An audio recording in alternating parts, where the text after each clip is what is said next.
মালদা থেকে শিলিগুড়িতে brown sugar পাচার করতে এসে গ্রেপ্তার এক মহিলাসহ দুই মাদক কারবারি। এদিন বিকেলে বাগডোগরার সিঙ্গিজোড়া মোড় থেকে সন্দেহভাজন এক মহিলা ও এক পুরুষকে তল্লাশিকালে মহিলার কাছ থেকে টিফিন বক্স থেকে উদ্ধার হয় 103 গ্রাম ব্রাউন সুগার। ঘটনায় গ্রেপ্তার করা হয় ওই মহিলাসহ ব্যক্তিকে।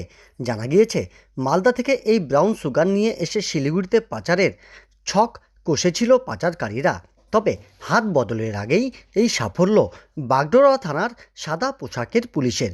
ঘটনায় 2টি মোবাইল ফোন, পরিচয়পত্র ও নগদ অর্থ উদ্ধার করেছে পুলিশ। ধৃতদের পরিচয়: তাসলিমা খাতুন, বয়স 34, সে নকশালবাড়ির তোতারাম জোতের বাসিন্দা, এবং মোহাম্মদ আনসারুল, বয়স 47, সে ফাঁসি দেওয়ার মালগঞ্জ এলাকার বাসিন্দা।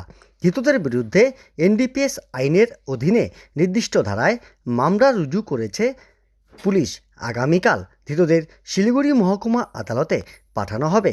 ধৃতদের রিমান্ডে এনে এই চক্রের সঙ্গে কে বা কারা আরও জড়িত রয়েছে তার তদন্তে নামবে বাগডোগরা থানার পুলিশ।